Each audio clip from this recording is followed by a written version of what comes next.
With the NBA season being officially over now that the New York Knicks have won the championship, we are now in the offseason, and every single team has something that they want to do this offseason. Whether that be making a trade or just drafting the right player, there's so many things to talk about in the offseason for each team, and we're going to go through it right now. Let's get into it. We're going to start off with the Boston Celtics. The one thing that I think they should focus on is seeing the trade market for Jaylen Brown. Already there are so many rumors about Giannis going to the Celtics for Jaylen Brown, or even in a different package rerouting Jaylen Brown somewhere else, but I do think the Celtics should go all in for Giannis this season. And yes, even though they were the 2 seed last season, even though they were missing Jason Tatum for a majority of the season, blowing a 3-1 lead in the first round of the playoffs is not how you want to end, and you have a chance here to pair up Jason Tatum with Giannis, and I think you should go for that. And now switching gears a little bit, talking about the Brooklyn Nets, they really only have one objective this offseason, and that is hit with the number 6 overall pick. And there's a lot of talk on who will be available at that 6th spot, Kingston Fleming, Darius Acuff, or another player. I just think it's very important for the Nets to pick the best talent available to help build their talent pool on their team. Now going over to the next New York borough, we're talking about the Knicks, and for them, it's just run it back. But that might be easier said than done, as looking at their payroll here, they have a couple decisions to make. Mitchell Robinson, Landry Shamet, and Jordan Clarkson are all players that need to renegotiate deals on the team,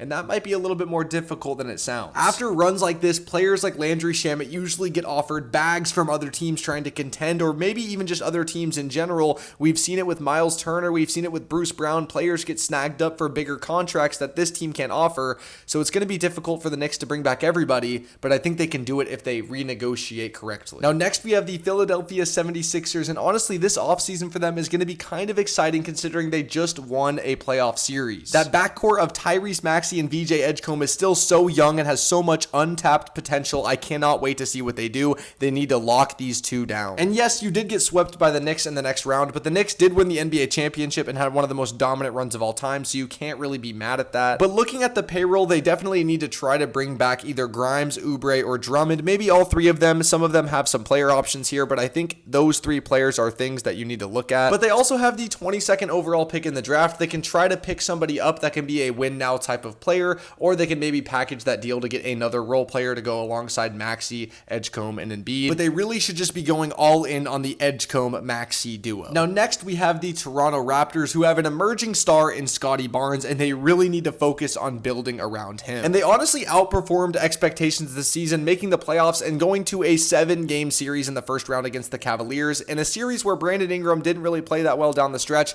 and even got injured. I just think it's really important for the Raptors here to keep developing their young talent around Scotty Barnes and continuing to improve each offseason. They also have the 19th overall pick, which is something they can use to actually draft a player to bring in now, or maybe package it in a deal to help bring some vets in on the team. Now we are going to switch gears and talk about some Western Conference teams, starting with the Dallas Mavericks. And I really think that they should explore the opportunity of trading Kyrie Irving. They should at least see what his value is on the trade block. I'm not saying that they need to trade him, but maybe see what his value is. But honestly, the Mavericks are in no rush, as you have Cooper Flagg, who's one of the most talented young players this league has ever seen, going into year number 2. And seeing Cooper Flagg and Kyrie Irving playing together could be really fun, and they might even go on a mini playoff run, who knows. And Chris Middleton is off the books now, so he's a free agent, so the only really thing that they need to do with the current roster is maybe do some extension talks with him if they want to bring him back, or if they want to let him walk in free agency. That's really up in the air right now. We don't really know. But the Mavericks are in one of the best spots this offseason. They don't really have to do too much, as they already have their franchise guy in Cooper Flagg.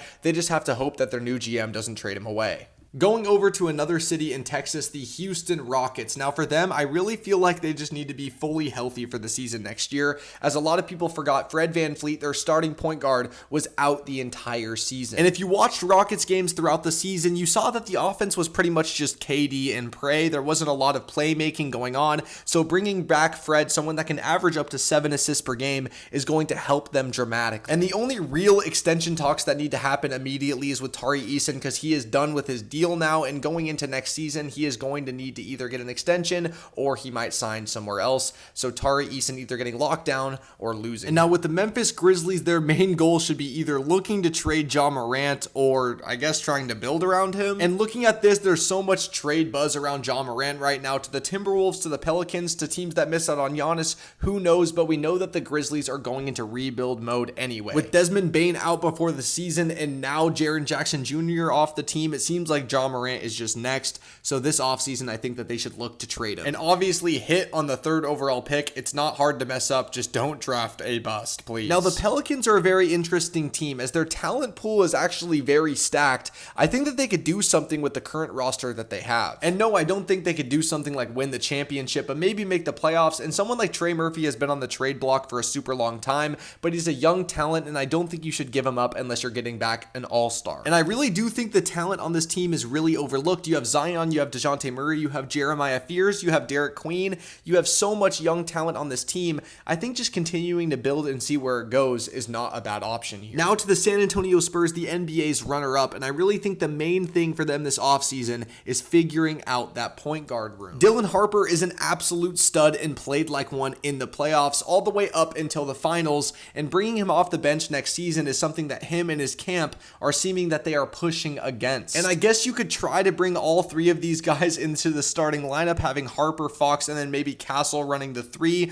running someone like Vassell at the 4, and then Wemby at the 5. If you want to do that, and then you would have to push Champagnie to the bench. I'm not really too sure what's going to happen, but it's a good problem for the Spurs. Now, next, talking about the Chicago Bulls, I think it's finally time that they go all in on the youth movement. We've been waiting for this for so long, but it's finally time. Obviously, having great players like Josh Giddey and Matas Buzelis on the team already, and then also adding that 4th overall pick for the team, this is looking very promising. And with this stacked 2026 draft, they'll likely end up with Caleb Wilson, who is an amazing prospect with Boozer, DeBonsta, and Peterson likely going 1, 2, and 3. Adding Caleb Wilson to the team is going to be amazing. Also hiring new head coach Tiago Splitter. It's good to see the Bulls finally wipe everything away and go with an entirely new youth movement, including the coach. I'm excited to see them next season. Now, next we are going to talk about the Detroit Pistons, who just came off a season as the #1 seed and had an emerging MVP candidate player in Cade Cunningham. But looking at their payroll, they have a lot to talk about. Tobias Harris, Kevin Huerter, both players that are going to be off the books, but most notably Jalen Duren there in the middle. A lot of teams are now talking to Duren after his poor playoff performance. He kind of pissed away that Supermax deal that everybody thought he was going to get. The Pistons now think they can get him for a lot cheaper, but that's also opened up other teams to call the phone as well. I do think the Pistons will end up giving him that max contract, but if they can get him for a little bit cheaper, that would be great as well, but you do not want to lose him here in free agency. Now next, the Indiana Pacers, and honestly for them, it's just stay and remain healthy throughout the season and see how this new look team does up until the deadline. You obviously have Zubac coming in from the trade last season, and then Halliburton coming back from injury, and then you're basically running it back with Siakam, Nesmith, Nembhard, and other pieces from that 2025 finals run. But it's really unfortunate that they missed out on that 4th overall pick, because that could have been crazy adding another player like that to the team, but I still think that they will be in contention next season regardless of what they do this offseason. Now, talking about the Milwaukee Bucks, I already made a video a couple of days ago talking about the Giannis trade details, but he needs to get traded, man. We've been waiting on this for so long. There's been so many rumors and all this stuff going on, but honestly, they just need to trade Giannis and try to rebuild the team. That's all I'm going to say about them. This is ridiculous. Trade him already. Now back to the West with the Golden State Warriors. I think it would be really fun for them to go in for one last dance. Now, whether it's doing something like this where you trade for Kawhi Leonard and LeBron James, which would likely deal out Jimmy Butler, I just think that they should try to get one more run in with Steph Curry while they still can. But if we all remember Jimmy Butler on the Warriors, that team was so good late 2025 until that injury, obviously this season. And Steph Curry got hurt last playoff run in the second round against the Timberwolves. I think it would just be amazing to see one last season where both of these stars are healthy, or they'd make some sort of trade and get LeBron and Kawhi on the team. It would just be amazing to see Steph Curry get one more ring or one more playoff run. They also have the 11th overall pick in this draft, and they're likely targeting Yaxel or someone else that they could bring in to help them win right now. Now, going over to LA and the Clippers, I think that they have a couple of different ways they can go about this offseason. They could try to keep Kawhi and build around him as they've been trying to do with these younger players like Mathurin and Garland,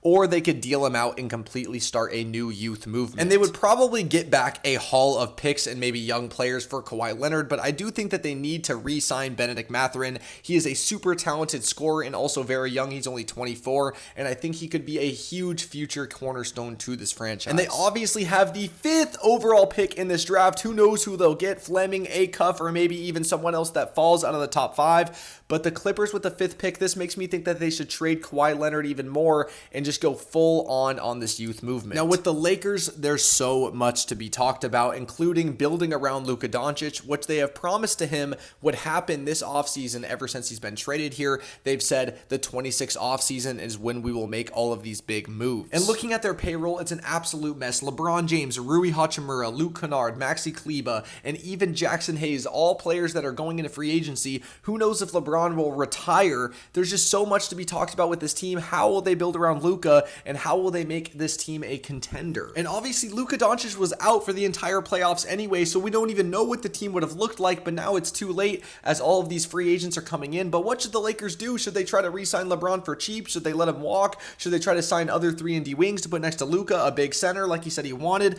I would love to see your guys' comments on what to do, because I'm honestly lost here. Now next we are going to talk about the Phoenix Suns, which while I am making this video, they actually signed Colin Gillespie to return on a 4-year, $48 million deal, and I really like this for them as he was a great three-point shooter and honestly a good backup guard for the team. But the team really looked good throughout the regular season. They had a bunch of injuries to Jalen Green, to Devin Booker, to Mark Williams, even Dylan Brooks broke his hand. So if it was up to me, I honestly think they should run it back next season and see where this team could go, because they're not really in a position right now to make any big blockbuster deals. Now on to the Sacramento Kings, and honestly those guys need to keep creating songs on Instagram Reels. If you've seen it, they're hilarious, but I mean, what do you even do here? This isn't a contender. The team sucks. I mean, the only really good piece I see is Maxime Reynaud. You know, he's a great rookie coming in, but yikes, man, look at this payroll. And they only have the 7th overall pick. I mean, they needed a top 3 pick in this draft. I mean, it is a stacked draft, but the 7th pick, I mean, it's not going to get you anything absolutely ridiculous. I mean, they could get a star, but I mean, it's not, you know, going to be a Darren Peterson or AJ DeBonsta or anything like that. So if you're the Kings, I mean, any Kings fans in the comments want to let me know, because yikes. Now we are going back to the East, where we are talking about the Atlanta Hawks, who have an emerging star in Jalen Johnson, who had an insane season. They also had the most improved player in Nickeil Alexander-Walker, so this team is gearing up and looking like they're going to be really good next season, as they also won 2 games against the NBA champions New York Knicks in their series against them. Now looking at the payroll, they obviously have to make a decision on CJ McCollum and also Jonathan Kuminga. Are you going to pick up that $24 million team option? I don't know. Is that someone you want to keep around? Are you going to look to maybe sign and trade him? There's a couple things to talk about there with Kuminga, but keeping the core in Jalen Johnson and Alexander Walker, I think is going to be great for the future of this team. Now the Charlotte Hornets need to run it back. They really didn't hit their stride until halfway through the season, and they were cooking teams. They were like leading the league in point differential for half the season. They need to run this team back and see what they can do with a full season of this. And their payroll is looking super chill as well. Nothing really crazy to do besides re-sign Kobe White and bring him back after that crazy shot he hit in the play-in. You have to bring him back. I cannot wait to see this team next season. I think that they could make a playoff run. And now the Miami Heat, you need to get Giannis this offseason. There's been rumors forever. He said that he wants to go to the Heat. You guys missed out on Dame a couple of seasons ago, and if you want to get out of the play-in like Bam said he's tired of being in, you need to make a big splash for Giannis this offseason. Something like this framework with a third team that could help facilitate would be great for the Heat, but if you don't get Giannis and 83 together, I don't really know how this team is going to perform next season, and I think it could just be another year of the play-in for the Heat. Now for the Orlando Magic, I really don't know what they should do. They're probably going to just run it back. They've been linked to Giannis, but I don't think they will actually go in for that. But Paolo Banchero's contract officially kicks in next season. This team is going to be super expensive with Wagner, Bane, Suggs, and now Banchero's contract all over $35 million, $32 million. In my opinion, if anyone on this team is going to be traded this offseason, it's going to be Franz Wagner, because the Paolo and Franz Wagner fit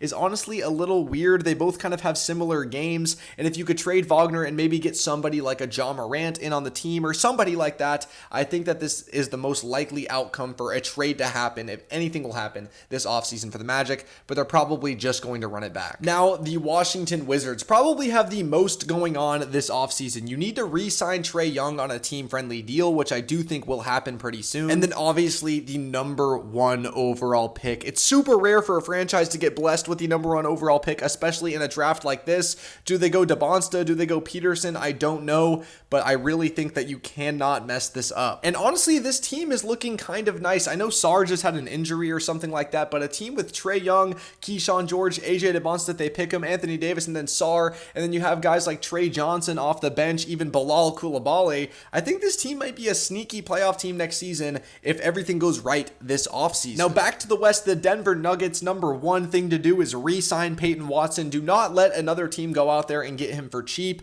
Try to get him back on a team-friendly deal, but if you have to pay him, pay him. This dude is an absolute stud. Other than that, I feel like they shouldn't overreact too much. Yes, they had a first-round exit against a Wolves team, but honestly, I feel like they should run it back. It took them a couple of years with their other team in order to get that ring in 2023. I don't think that they have zero chance next year. Just if you're the Nuggets, re-sign Peyton Watson and then run it back. You could win the chip. Now for the Minnesota Timberwolves, I feel like number 1 is you have to re-sign Ayo Dosunmu. With Dante DiVincenzo likely out for the entire season with the Achilles, you need a backup guard. And honestly, Dosunmu fits into that role. He could even start for this team. I think it's looking really good for them with that. And the Timberwolves made the conference finals with this core of Julius Randle, Anthony Edwards, and Rudy Gobert. They were really injured this last playoff series against the San Antonio Spurs, who went on to win the West. Anthony Edwards was hurt. You obviously had the Dante DiVincenzo Achilles tear. I think you just run this team back and maybe make another Western Conference Finals, but I actually think this team has a chance to do it as well as the Nuggets. Now, the Thunder are the ultimate run-it-back team. You had an injury to J-Dub in the conference finals, still took the Spurs to 7 games.